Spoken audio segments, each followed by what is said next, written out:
Olá, seja muito bem-vindo, muito bem-vinda ao nosso podcast do Espaço Treinando para a Vida. E hoje quero dar as boas-vindas para você, principalmente papai, mamãe que nos acompanha nesse momento. Por quê? Porque hoje o nosso tema é especial para você, porque nós vamos falar sobre saúde mental na infância.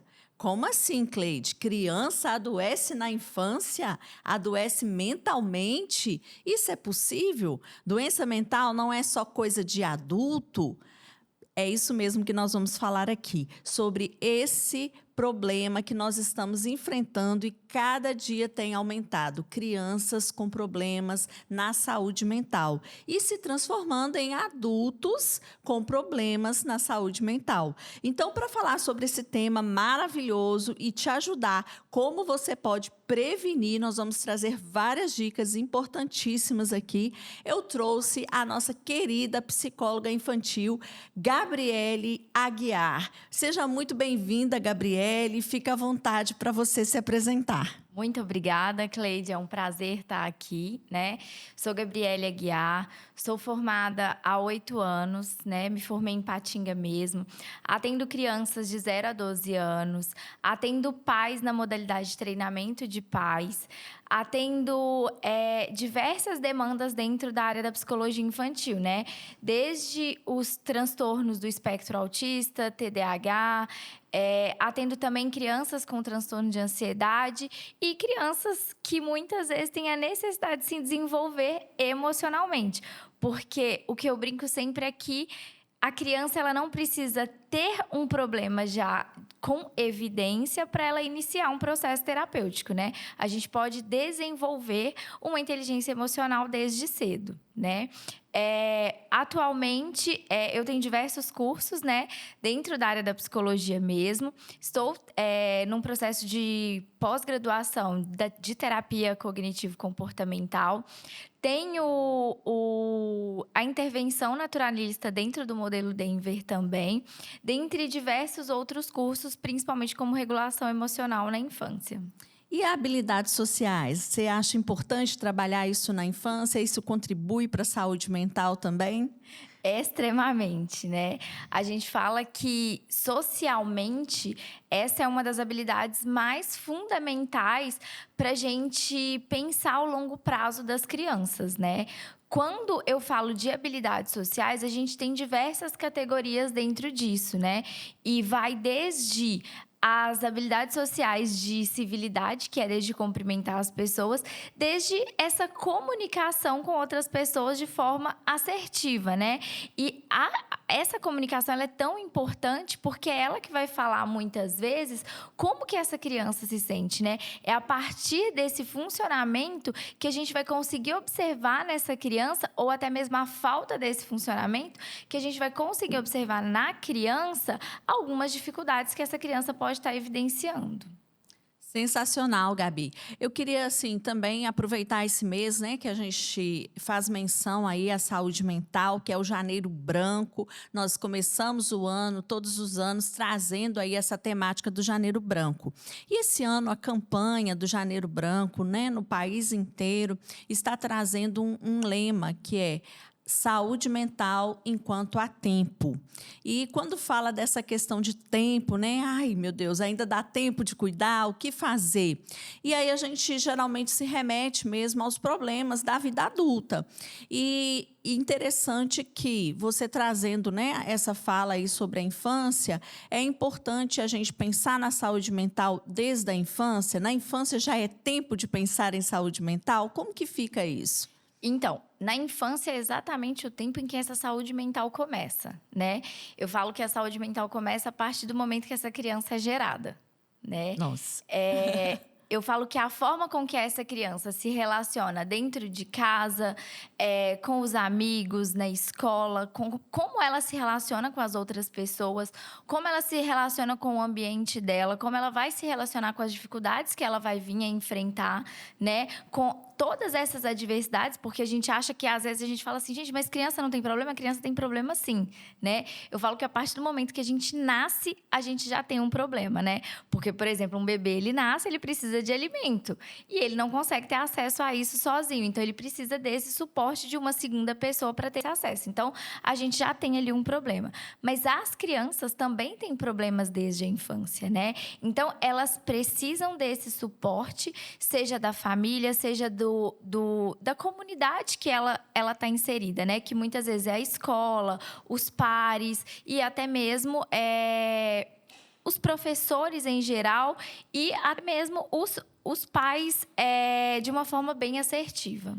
E os cuidadores, né? Porque hoje a gente vê muitas crianças que os pais precisam trabalhar o dia todo e geralmente ficam com os avós, ou ficam com babás, né? Ou ficam até mesmo na escola, tempo integral. Então, acho que toda essa comunidade que você fala, né? Precisa participar de alguma forma, ou participa, né? Até sem perceber, dessa educação e até mesmo dessa formação da saúde mental. Exatamente. E eu brinco que a infância, né, ela é uma bússola para o resto da nossa vida, né? Quantas pessoas muitas vezes não têm lembranças de coisas da infância? A infância é o nosso reflexo daquilo que a gente vai ser, né? É ali que a gente começa a criar a nossa formação de eu, o nosso senso de responsabilidade, as nossas crenças, né? De quem eu sou, aquilo que eu consigo fazer, aquilo que eu não dou conta. E muito da responsabilidade disso tudo tá nesse ambiente que a criança vive. E quando a gente fala de ambiente, eu quero dizer sobre ambiente tanto físico quanto social dessa criança. Interessante. Outra coisa, assim, que muitas pessoas me perguntam, né? Inclusive enviaram pergunta recente sobre, Cleide, por que não pode dar diagnóstico de transtorno de personalidade na infância? Você pode responder isso para a gente, Gabi? Então, a gente não, né? Que no caso são os médicos, né? A gente pode auxiliar nesse processo de chegada a esse diagnóstico, né? Uhum. Esses diagnósticos, eles não acontecem na infância porque a gente tem aí uma personalidade sendo formada e um eu sendo formado, né? E aí, isso vai ser determinado na adolescência ou muitas vezes na vida adulta. Por isso, não se dá um diagnóstico de personalidade na infância, porque eu preciso que a criança ela tenha uma estrutura cognitiva suficiente para poder desenvolver. Ela está nesse processo de desenvolvimento ainda. Exato, né? É muito importante os pais, né? As pessoas que estão em torno e até mesmo alguns profissionais que às vezes não têm esse conhecimento, né? Que nesse processo de infância está no desenvolvimento, né? Fase de desenvolvimento. Então a gente não consegue ter um diagnóstico de personalidade uma vez que o desenvolvimento não está concluído ainda, né? Exatamente. E é complexo, né? Porque Sim. Há um tempo eu estava lendo um estudo, né? Que falava que a gente atinge o nosso pico de amadurecimento cognitivo, né? Das nossas habilidades de regulação emocional ali entre os 21 e 25 anos. Né? Nossa. Então, quando a gente vai parar para pensar isso, como que eu vou dar um diagnóstico para um cérebro que é extremamente imaturo? Exato. Muito importante essa reflexão. E pensando também nessa questão do diagnóstico, em alguns casos, né, não sendo transtorno de personalidade, nos transtornos do neurodesenvolvimento, a gente precisa, né, ter esse diagnóstico para um tratamento mais assertivo. O que você acha aí dessa questão do diagnóstico? Porque ainda hoje a gente percebe uma resistência da família, da sociedade, e até mesmo falando-se, diagnóstico é rotular. Exatamente. É uma dificuldade que muitas vezes as famílias enfrentam, né? Ao mesmo tempo que a gente fala que a gente não fecha um diagnóstico de transtorno de personalidade na infância, porque a gente não tem um cérebro que está amadurecido, em contrapartida, a gente tem os transtornos do neurodesenvolvimento, que a gente precisa, inclusive, se atentar a esses detalhes o quanto antes, né? Por quê? O que que muda?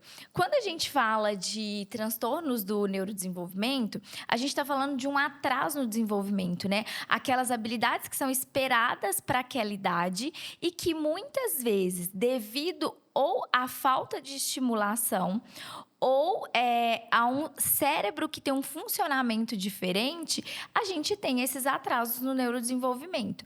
E aí, quanto antes eu tenho esse diagnóstico, eu tenho uma possibilidade maior de iniciar uma intervenção e, com isso, a gente precisa pensar nesse prognóstico, né? Então, o diagnóstico ele não é importante só por uma rotulação. Ele é importante porque ele nos permite pensar no prognóstico. Opa, o que eu posso esperar dessa pessoa futuramente, né? A partir daquilo que eu estou ofertando, e quando eu falo ofertando, eu quero dizer terapias, atualmente. Exato, né? E aí já vem todo esse construto, né, que a gente está dizendo do desenvolvimento cognitivo, do fechamento desse desenvolvimento até a entrada na vida adulta, né? Exatamente, né? Então, assim, quando eu consigo chegar a ter acesso a isso mais cedo, né? Porque a gente fala que, assim, as crianças... Tem aquele ditado, né? Que crianças são como esponjas, né? A primeira infância, que tá ali do 0 aos 6 anos, né? A gente fala que é a fase em que as crianças têm maior habilidade para aprender. Porque elas, de fato, são esponjas. Mas não é só porque são esponjas, né? Porque a gente tem um número de conexões acontecendo no cérebro muito maior do que depois dessa fase. E aí, quando eu dou essa possibilidade para a criança, eu tenho uma maior absorção, ela vai aprender com mais facilidade, né? Então, aquilo que eu ensino para uma criança na primeira infância, ela vai aprender muito mais rápido que muitas vezes eu ensinar para um adolescente ou muitas vezes para um adulto, né? Então, eu tenho uma possibilidade de um desenvolvimento e de um prognóstico muito melhor. E você falando isso, Gabi, eu até me lembrei assim que às vezes a gente escuta algumas falas de mães, de pais, falando assim: ah, não vou levar esse menino para terapia agora não, ele está muito novo, vou esperar ele fazer uns 7 anos, uns 10 anos para eu levar para terapia, né? Ele ainda é uma criança, não precisa de fazer terapia. E é justamente o contrário disso, né? Porque talvez se trouxer antes, é o que você falou, ele vai aprender, vai desenvolver, o pai vai economizar muito mais financeiramente, tempo e desgaste, trazendo ela mais cedo, não é isso? Exatamente, né? Isso muitas vezes acontece, né? Eu vejo muitas vezes alguns casos de famílias que prolongam muito esse processo por achar que assim, tá muito novo, eu vou levar para terapia para poder conversar, né? E Ou aí, para brincar. exatamente. Então, tem um processo de crença distorcida com relação até mesmo ao processo terapêutico, com relação a essa questão do desenvolvimento da criança, de achar que, muitas vezes, por estar muito, entre aspas, novinho, a absorção desse processo terapêutico não vai ocorrer. E é exatamente o que acontece, que é exatamente o contrário, né? A criança, ela não só absorve muito melhor, o que não quer dizer que uma criança de, por exemplo, aos 10 anos, ela também não vai absorver. Mas, quando a gente fala isso, eu preciso pensar que o processo terapêutico para uma criança na primeira infância, ele é completamente diferente de uma criança na segunda infância, né? Sim. As crianças da segunda infância, eu consigo ter uma terapia com mais diálogo. Só que o que é muito diferente? Ainda que tenha um diálogo, a gente precisa realizar algumas adaptações, né? Porque o que eu sempre brinco com os pais, a gente está falando de crianças. Então, não adianta muitas vezes eu pegar, por exemplo, uma criança de 4 anos com ansiedade, sentar lá e querer fazer uma terapia que muitas vezes eu faço com uma criança de 12. Sim. Então, a estrutura da terapia ela vai ser diferente. A gente já tem uma estrutura de terapia diferente para cada criança, né? Isso é a individualização, mas a gente ainda precisa individualizar ainda mais quando a gente pensa na questão da faixa etária. Exato, muito bom. Outra coisa, né, que eu assim recebo essas perguntas e tudo mais. Quando que eu devo procurar terapia para o meu filho, né? Existe algo assim que você, por exemplo, como, né, terapeuta, como psicóloga da infância, você sugere para que os pais observem algum tipo de comportamento, algo que possa ser um indicador assim, opa, eu vou procurar até mesmo uma orientação de pais para eu saber lidar com isso? Exatamente, né? Eu gosto de falar que tudo que foge da curva da normalidade, seja para cima ou para baixo, né? Uhum. Então, quando a gente começa a observar alguns comportamentos que estão de forma excessiva ou que estão faltosos, né? Opa, até semana passada, meu filho estava alimentando muito bem, e aí eu comecei a perceber uma queda nisso. Teve um impacto no sono também. Ele está extremamente irritado, está mais agressivo. E aí é importante a gente perceber. Eu falo que é sempre ou para mais ou para menos, né? Fugiu ali daquele padrão de normalidade, opa, peraí, tem alguma coisa errada. Porque quando a gente fala desses padrões de normalidade, muitas vezes a gente também fala de desenvolvimento. Igual, por exemplo, quando a gente pensa no Terrible 2, né? A Uhum. gente vê aquela faixa etária ali da criança dos 2 anos, uma criança mais irritada, né? Uma criança com limiar de frustração muito menor, né? Se irritando com muita dificuldade com o não. E muitas vezes os pais procuram esse processo terapêutico ou até mesmo um processo de orientação de pais, porque eu falo que quando a gente fala ali dessa primeira infância, as crianças muito novinhas assim, existe sim o processo terapêutico, mas o maior processo terapêutico que acontece, ele é com os pais, né? Que é esse processo de orientação e de execução daquilo que é Sim. orientado. Então, assim, é muito importante a gente começar a observar os comportamentos da criança. As crianças, elas não comunicam as necessidades dela. Elas não comunicam verbalmente. Como que elas vão fazer esse processo de comunicação? Por mudança comportamental. Mais uma vez, eu amo o termo da bússola, né? Sim. Os comportamentos, eles são uma bússola de como a criança está se sentindo. Então, começou a perceber que a criança, indiferente da idade, está mais irritada, teve uma alteração no sono, alteração na alimentação. Muitas vezes ela está mais isolada, está com mais dificuldades para interagir, né? A gente vai observando essas alterações e aí a gente começa a perceber, opa, a gente já liga, eu falo que liga aquele sinalzinho de alerta na nossa cabeça. Será que a gente tem algo errado aqui, né? Que não necessariamente quer dizer que a gente tenha um transtorno, né? Sim. Mas uma situação em específico que pode estar acontecendo, que muitas vezes a gente sozinho, como eu falo que enquanto pais a gente não consegue identificar, mas a gente começa a observar ali aquelas alterações de comportamento e pode sim buscar o suporte profissional. Interessante. Outro dia eu até escutei uma pessoa falando assim: eu preciso procurar um psicólogo para o meu filho por causa dos comportamentos, que ele está tendo uns comportamentos alterados, que é justamente o que você está falando, né? Ele falou assim, porque eu não sou psicóloga. Aí eu até brinquei assim, nem se você fosse, porque eu sou e eu preciso procurar ajuda quando meu filho não está bem, né? Porque a gente não é psicólogo do filho. Então, assim, é essa beleza, né, da gente poder recorrer a um profissional especialista. Aí eu queria também entrar nessa área com você, né, Gabi? Você falou assim que você formou, tem 8 anos, e desde então você trabalha só com crianças. Desde então, só com crianças. Eu brinco que a única oportunidade de trabalhar com adultos que eu tive foram 2. Foram os estágios obrigatórios da faculdade e quando eu trabalho com adultos no âmbito de orientação parental ou supervisão clínica. Mas aí, né, como psicóloga mesmo, você está focada somente na infância. Somente na infância. E eu acho isso muito importante, porque eu mesma falo isso, né? Se eu tiver que procurar um psicólogo para o meu filho, eu vou procurar um especialista na área da infância ou da adolescência, né? Porque ele agora já está com 12, então já vai caminhando para a adolescência. É diferente de você procurar um psicólogo que atende tudo, né?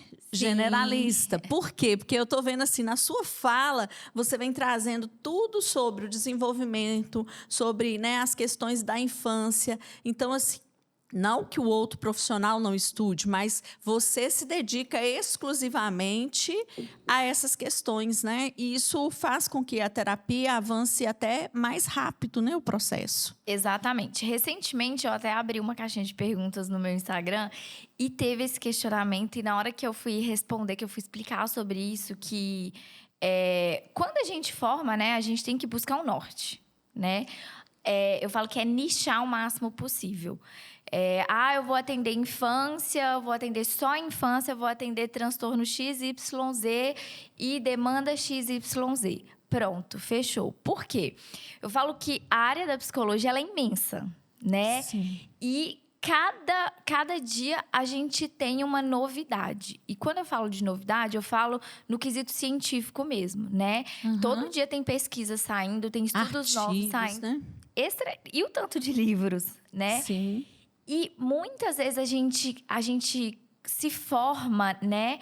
A gente quer ir para o mercado de trabalho, a gente quer ter esse retorno financeiro, inclusive, porque a gente passou ali 5 anos investindo naquilo.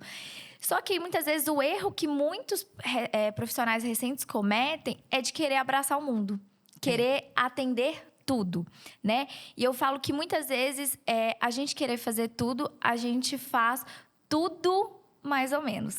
Não faz nada direito, eu costumo falar isso. Quem quer fazer tudo não faz nada direito. Exatamente. Porque é muito difícil eu conseguir... Igual, por exemplo, eu falo que dentro do autismo, né? Dentro do autismo, aí eu já tenho 13 anos.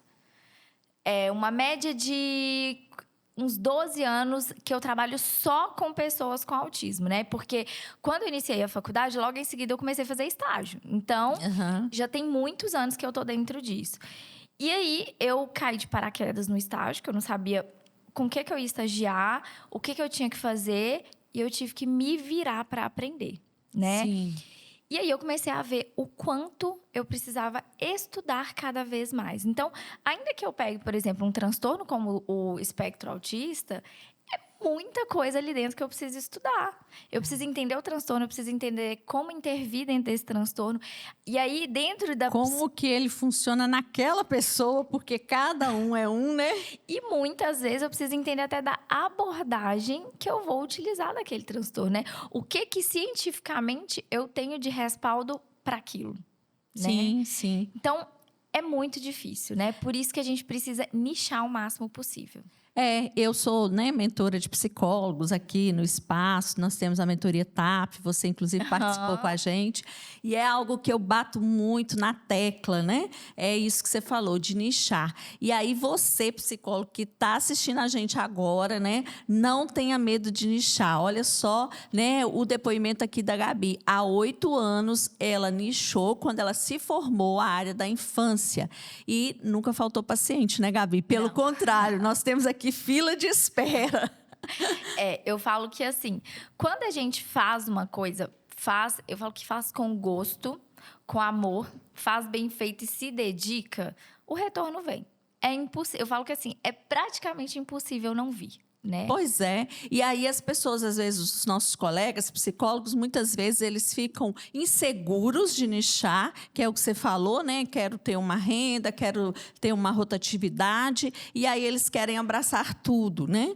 E aí acaba sendo o contrário do que se espera, porque quando eu quero cuidar de tudo e de todos, além de eu não ser especialista em nada, as pessoas também têm uma certa insegurança, porque você atende tudo. E quando você é especialista, as pessoas te procuram mais, né? Que é o que eu falei, assim, eu vou procurar um especialista. E esse especialista, ele vai ter melhores resultados, porque é o que você falou, ele vai estudar mais, ele vai se dedicar mais. Então, assim, ter medo de nichar é um sabotador que a gente precisa derrubar. Exatamente. Eu falo que a pressa ela é um sabotador, né? Eu entendo perfeitamente quando as pessoas falam: nossa, Gabi, mas é muito difícil porque a gente forma e a gente sai praticamente cru da faculdade, Sim. né?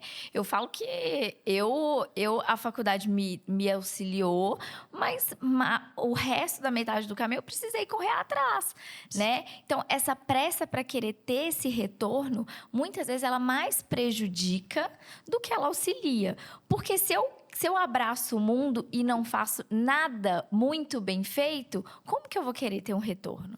Exato. E a gente tem que entender também, né, Gabi, que os 5 anos de investimento, eles continuam pós-faculdade. Você precisa continuar investindo, né? Investindo em pós, em cursos, em mentorias. A pessoa não sai pronta, né? A faculdade, ela te dá o diploma e a formação bem generalista e bem rasa, porque não dá tempo, porque o ser humano é muito complexo, né?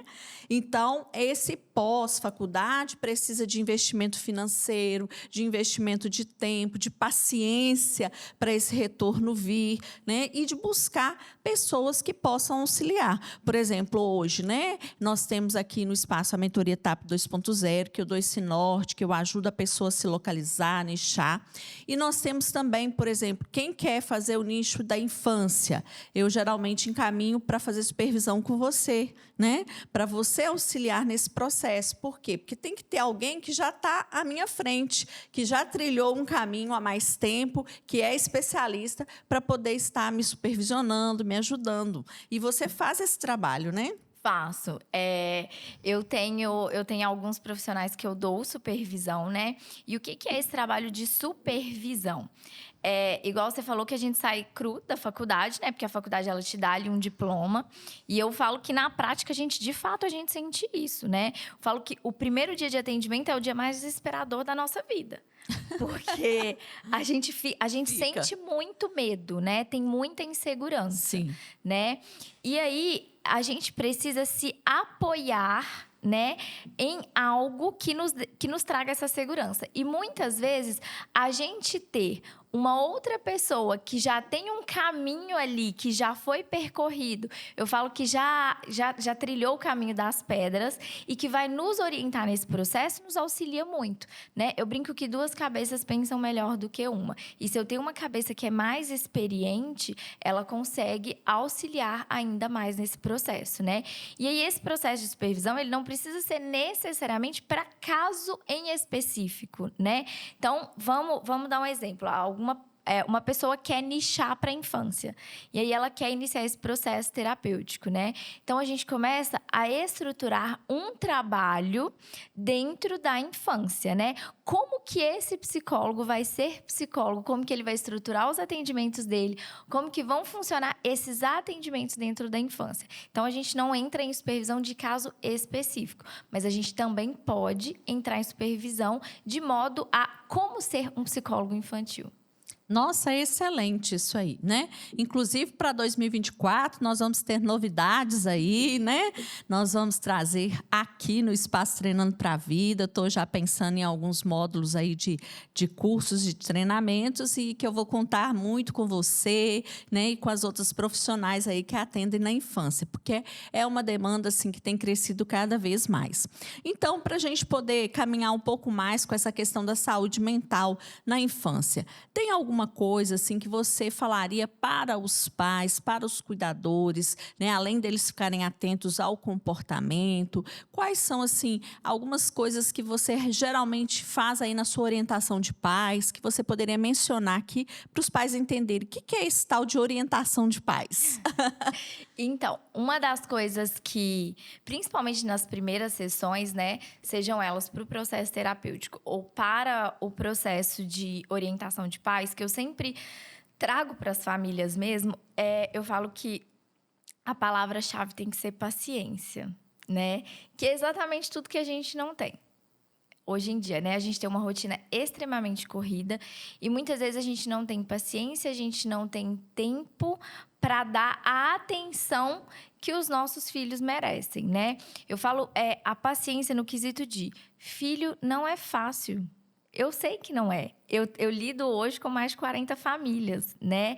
E aí, às vezes, as pessoas brincam comigo assim, mas você não tem filho, como que você vai falar sobre isso? Eu não tenho filho, mas hoje eu estudo sobre isso. E o que eu mais tento ler é sobre parentalidade, exatamente para conseguir me colocar nesse lugar de paz, né? E eu falo muito sobre essa questão da paciência, eu falo muito sobre a questão no quesito de Eu sei que nem sempre tudo é muito fácil, mas muitas vezes a gente precisa parar, respirar fundo, né? E entender, opa, o que eu quero ensinar para o meu filho com isso? Né? O que eu espero que o meu filho aprenda a partir desse tipo de reação que eu estou tendo. E não é só, e eu não estou falando só sobre reações negativas, mas muitas vezes reações positivas também, né? A gente pensar assim, opa, o que eu quero que o outro aprenda a partir disso? Sim, sim, com certeza. E é interessante, né, quando você fala dessa questão, a parentalidade, que hoje a gente vê também que as famílias estão num outro formato, né? Existem diversos formatos de famílias. E isso também é uma transformação social e que, às vezes, a criança fica meio perdida, né? Quando os pais, por exemplo, são separados, ela passa um tempo com um tempo com o outro, tem uma madrasta, um padrasto, ou, às vezes, também o casal ele é homoafetivo. Então, tem tudo isso, né? Que, querendo ou não, os pais têm que estar atentos, né? Exatamente.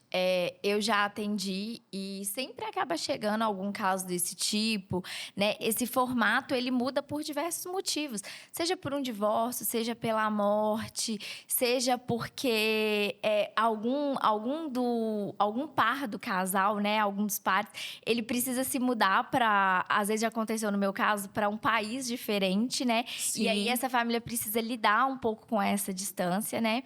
Eu falo que dentro desses casos, a gente precisa ser mais responsável ainda, né? Claro. Porque eu vejo e recebo muitos relatos de alienação parental, né? O que é Uhum. essa alienação parental?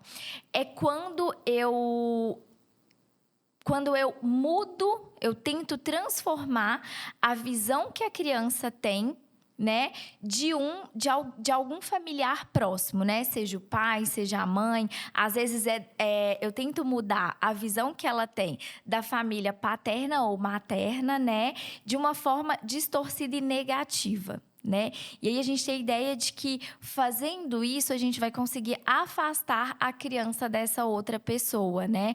Por muitas vezes questões mal resolvidas que não são da criança, são nossas mesmo, né? Enquanto adultos. Só que o que é um grande problema diante disso? É que a criança ela não deixa de amar o outro, ela deixa de se amar. Né? Nossa. Então a gente precisa ser ainda mais responsável e muito cuidadoso quando a gente tem essa estrutura familiar que ela é modificada, né?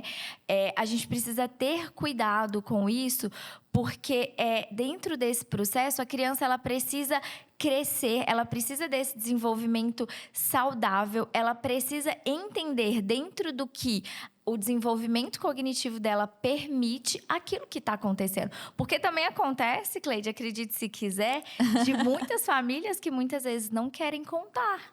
Ou seja, que os pais estão se divorciando. Já vi esses casos mesmo. E já vi, inclusive, em caso de falecimento. Não conta. Não quer contar. Então, eu falo que, assim, às vezes a gente acha que a gente está protegendo a criança, mas é um falso pensamento de proteção, né? De excesso de proteção. Porque a criança, ela também precisa vivenciar esses processos difíceis da vida, né? Seja o divórcio, seja o falecimento de um ente querido. E é interessante você falar sobre isso, por quê? Porque a questão da proteção, ou melhor, da superproteção, né, que vai além, entra naquela questão dos excessos, né? Tudo que é de mais ou de menos, o que falta ou o que passa, atrapalha. Então, quando existe essa superproteção, em vários aspectos, nesse de não contar uma coisa desse tipo, ou em outros aspectos, a criança não aprende a lidar com a frustração, com o não. E uma das coisas que a gente tem percebido chegar no consultório é muito isso, né? Esse menino não aceita, esse menino pirraça demais, ou esse adolescente, eu não posso falar nada com ele, que ele se agride, ou que ele me agride. Isso é resultado, né, Gabi? Exatamente. Isso também pode ser resultado desse excesso de proteção, né? Eu falo que o excesso de proteção, né, quando eu começo a fazer pela criança aquilo que ela faria sozinha, quando eu quero protegê-la de todas as dificuldades que muitas vezes ela vai ter que lidar, que são do mundo, que são da nossa vida mesmo, né? Eu começo a mostrar para essa criança que ela é fraca.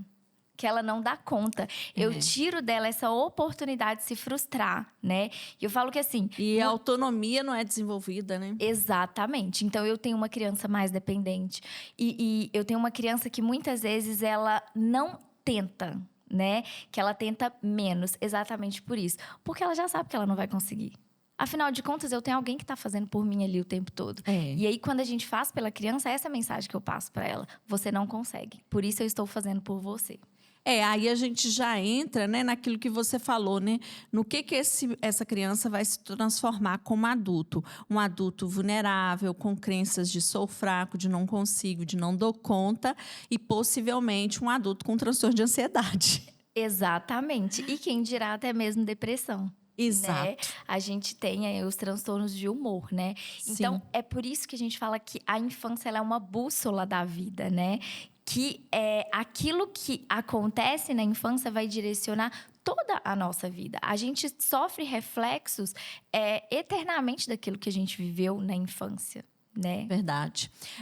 Só uma questão também que assim, eu recebo muito é como contar quando ocorre o falecimento, né, de um ente querido ou de um pai, né, principalmente, ou da mãe que está mais próximo ali. Você tem alguma, né? Eu sei que não tem receita, já sei que você vai falar isso, mas assim, o que você orienta, né, para esses pais que às vezes precisam contar e não sabem como? Exatamente, não tem receita de bolo. Mas é porque eu falo que dentro da psicologia a gente precisa pensar em individualização mesmo, né? Eu preciso pensar que cada caso é um caso. Sim. Né? Mas o primeiro passo que é mais importante, a gente precisa ser verdadeiro com a criança, né? A gente precisa contar que aquilo aconteceu. Né?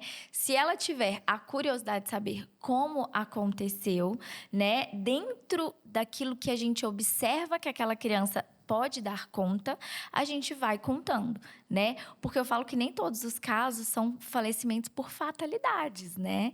A gente tem casos, por exemplo, como suicídio, né? Tem. E aí, o quanto eu vou expor essa criança? Eu preciso entender também o quanto essa criança também vai dar conta, né? O quanto a idade permite que ela saiba disso com detalhes, né? E aí, é sempre importante a gente ser honesto com a criança, ser verdadeiro com ela, né? Eu sei que muitas vezes as pessoas usam muitas metáforas, né? O fulano foi pro céu, virou uma estrelinha, né? Mas a gente contar de fato o que acontece, né? Nessa infância, que a pessoa, de fato, ela morreu. Né? Que não tem vida ali mais, que a gente não vai ter contato com essa pessoa mais, né? E, principalmente, a gente deixar em aberto para essa criança se ela quer participar do processo de velório. Né? Sim, sim. Esse ritual que a gente tem é um ritual de despedida. Né? E quando muitas vezes a criança tem a necessidade ou o desejo de participar e ela não participa, a gente tem muitas vezes uma dificuldade de enfrentar alguma fase do luto, né? É verdade. Fica, né, aquele vazio porque a criança não participou. Recentemente, eu recebi, né, uma pergunta dessa, até de um caso de outra região, de outra cidade, em que até o pediatra me pediu essa orientação para passar para a família, que foi um caso assim, igual você falou, não foi um fato dentro da normalidade, né? Foi algo bem atípico. O pai matou a mãe e se matou, e aí as crianças foram para ficar com os avós. Em seguida, acho que a avó, não sei, infartou e morreu. Nossa! E aí foram para a casa da tia e a tia estava em desespero. O que fazer, né? Como contar isso para as crianças? E não tinham contado nem do pai, da mãe ainda. E aí a avó falece, né? Então, é justamente isso, né? Eu orientei que eles procurassem um profissional mesmo da psicologia na cidade, porque como é um caso bem atípico e com, né, uma perda muito significativa de 3 figuras assim de representação, né? Então, que procurasse para que essa tia pudesse ser orientada para falar, porque precisava falar, né? Precisa falar que morreu, que não vai ter mais esse contato, mas como fazer isso, né, de uma forma mais inteligente, mais assertiva, né, para os prejuízos serem menores, né? Exatamente. E eu acho que é honesto a gente contar, né? Sim. Às vezes a gente quer proteger não contando. E em algum momento a criança pode descobrir, né? E aí vem aquela sensação de eu fui enganado, mentiram para mim, porque Sim. não me contaram, tiraram de mim a oportunidade da despedida, né? E assim, às vezes as pessoas se desesperam porque a criança também vai passar pelos processos do luto, né? Aham. Muitas vezes ela vai passar de forma diferente do adulto, né? Porque a criança, ela brinca, ela vai para a TV, ela tem mais facilidade para se distrair com outras coisas, né? O que não quer dizer que ela não vá demonstrar Sim. comportamentos ali do luto, né? Mas ela precisa passar por todas as fases, né? É importante que ela passe, né? Sim, sim. Eu falo que é importante na nossa vida que a gente tenha a oportunidade de vivenciar todas as emoções que nos são disponíveis, né? E essa tristeza, essa raiva desse processo do luto, né? Raiva, porque as pessoas falam assim, gente, mas por que raiva? Raiva, porque tá acontecendo algo que eu não queria que acontecesse. A pessoa que eu queria não tá aqui comigo mais. Sim. Então, a gente também passa por essa raiva de entrar nesse processo de negação, porque que isso está acontecendo. Passar por isso também é importante. É fantástico, realmente, né? Muitas pessoas desinformadas hoje e que passam por isso. Eu tenho certeza que você, pai, mãe, né, cuidador que está nos assistindo, vai tirar muito proveito desse nosso podcast. Muito obrigada, viu, Gabi, pelas suas contribuições. Eu quero pedir para você que não curtiu ainda, né, que não deixou o seu like, deixa seu like aí, se inscreva no nosso canal, porque toda quinta-feira a gente traz uma temática diferente com profissionais aqui, especialistas, profissionais que estão contribuindo socialmente, como a Gabi. E você deixa também o seu comentário. Se você quiser enviar uma pergunta aí, você pode enviar, que a gente posteriormente vai estar respondendo para você, tá? Gabi, então nós estamos, né, caminhando para o final, para as despedidas. Passa rapidinho aqui o nosso tempo. E eu sei que você já até postou lá sobre o Divertidamente, que está vindo aí para 2024. Né? O Renovamente, que é um processo assim que vocês estão fazendo aqui no espaço, que não é uma colônia de férias, né? Exatamente. Que muita gente confunde, não é só brincar, é uma oficina para as crianças. Eu queria que você falasse um pouquinho sobre o Renovamente. Então, o Renovamente, né, ele surgiu de uma ideia nossa. Por quê? Porque quando vai chegando as férias, né, muitas famílias tiram férias, né? Só que muitas vezes elas querem, principalmente nesse final de ano, prolongar muito essas férias. E aí, quando a gente retorna, né? Às vezes a criança não está naquele processo ali de ter consolidado aquilo que ela aprendeu no processo terapêutico. Quando ela retorna, ela ainda não aprendeu, não consolidou como deveria.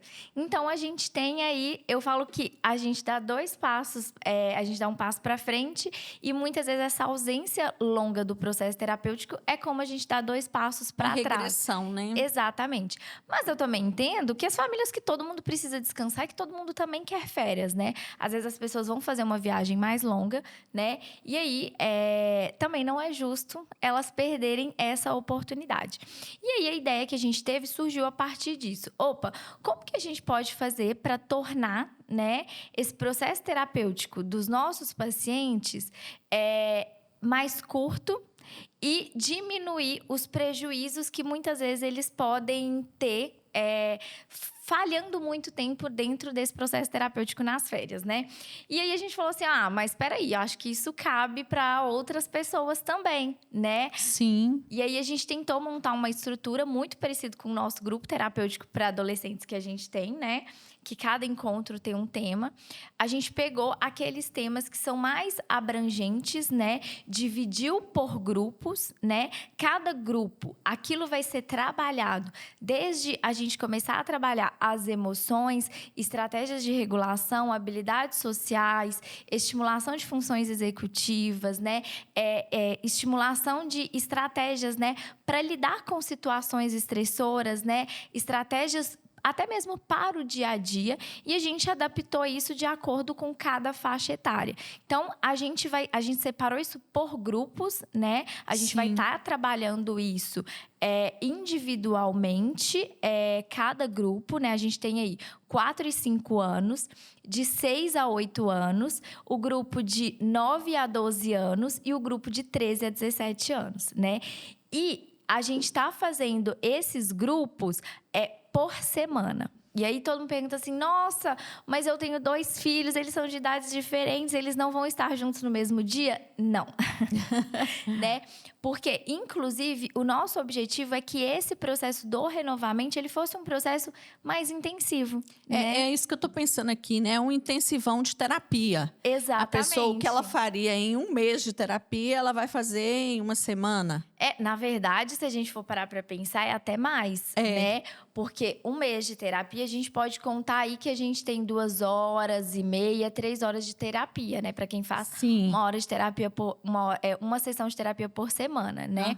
O Renovamente, ele vai contar com 3 horas por dia. Nossa! Então é muito intensivo mesmo e vai ajudar demais, então, as crianças. Exatamente, porque a gente até tentou buscar isso como objetivo, porque como tá todo mundo de férias, a gente tentar tornar isso o mais dinâmico possível, né? Desde do primeiro grupo, que é o de 4 e 5 anos, até o grupo dos adolescentes, que vai de 13 a 17 anos. Então, a nossa ideia é que eles não só consigam absorver todo o conteúdo, né? Mas que eles também tenham a oportunidade de se divertir, né? De ser legal, de ser interativo, aprendendo.